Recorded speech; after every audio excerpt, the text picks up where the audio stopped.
చేరాలని ఆశతో ఉన్నాను యేసయ్యా.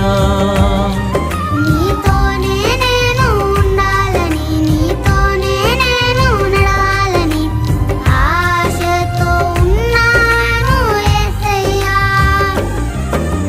తప్పిపోయినా గొర్రెను నేను, నీ దరికి చేర్చుకో యేసయ్యా.